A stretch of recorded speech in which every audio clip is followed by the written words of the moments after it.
هێرشەکەی شەوی چوارشەمەی سەر شاری هەولێر کە دەستگا ئەمنیەکان دەڵێن لە ڕێگەی درۆنی بۆم ڕێژکراوە ئەنجام درراوە کاردانەوەی ناوخۆیی و نێودەوڵەتی لێکەوتەوە. بە پێی ڕاگەیەنراوی دژە تیرۆری کوردستان بەوەی هێرشەکەوە 3 کەس بریندار بوون و زیانی مادی بە خواردنگەیەک و چەند ئۆتۆمبیلێک گەیشتووە.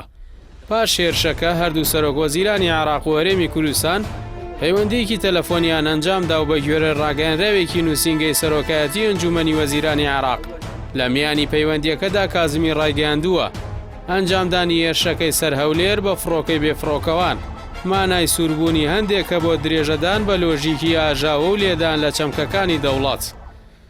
سەرۆکوەزیرانی عێراق ڕاشیگەیاندووە حکوومەت هەموو جۆرە ترساندنیەکی هاوڵاتیان و دەست درێژیکردنە سەر یاسا و دەوڵات ڕەت دەکاتەوە. دوای پەیوەندیە تەلەفۆنیەکەش مەسرور بارزانی تویتێکی بڵاو کردەوە و تێیدا دەڵێت هەمانگی باش لە نێوان هەولێر و بەغدا هەیە بۆ بەرەنگاربوونەوەی کەس و گروپە تاوانبارەکان و بە یەکەوە کار دەکەین بۆ بە سزاکەیاندنی ئەنجامدەرانی هێرشەکە.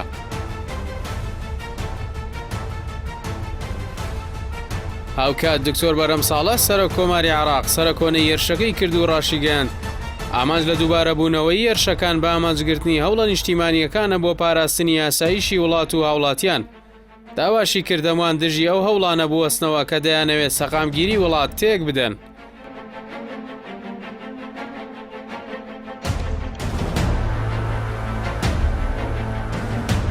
سەرۆکایەتی هەرێمی کوردستانی ژوێڕاییدانی هێرشەکە دەڵێت پشتگیری توندکردنی هەمانگی و هاوکاری نێوان دەستگاکانی ئەمنی هەرێم و حکوومەتی فیدراڵی دەکات. هەروەها داوا لە کۆمەڵگەی نێودەوڵەتیش دەکات بۆ ڕێگریکردن لە دووبارە نەبوونەوەی ئەم هێرشانە هەوڵ و هەنگاوی جددی هەڵگرن. جیاواز لە هەموو کاردانەوەکانە ئەم جارەش میدیای فەرمی ئێران بڵاوی کردەوە کە هێرشەکە بۆ سەر 3 ئۆتۆمبیلی سەربەتیمێکی سیخوڕی مۆسادی ئیسرائیلی بووە. ئاژانسی هەواڵی فارس لە زاری چەند سەرچاوەیەکی عێراقی و بەریتانیەوە کە ناوی نەهێناون بڵاوی کردووەتەوە کە ئیلاکڕون فەرماندەی یەکەی کوشتن لە تیمەکەی مۆساد لەو هێرشەدا کوژراوە.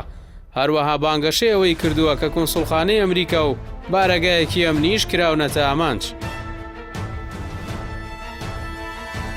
لە بەرامبەریشدا ئەنجومەنی یاساییشی هەرێمی کوردستان ڕاگەیەنراوێکی بڵاو کردەوە و ڕەتی کردەوە لە هێرشەکەدا ئۆتۆمبیلێکی سەر بە مۆسادی ئیسرائیلی کرابێتە ئامانج و هەواڵەکەی بە درۆدە لە سەومایی گاڵتە جاڕی ناوبرد.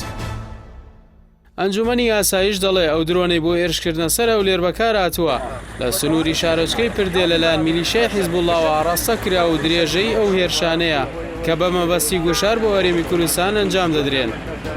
لای خۆشیەوە ئەبوو عەلی ئەسکەری بەرپرسی ئەمنی کەتیبەکانی حیزبوڵڵای عێراق ڕەتی کردەوە کە دەستیان لەو هێرشە بوو بێت و دەڵێت هیچ زانیاریەکیان لەبارەی هێرشەکەوە نییە.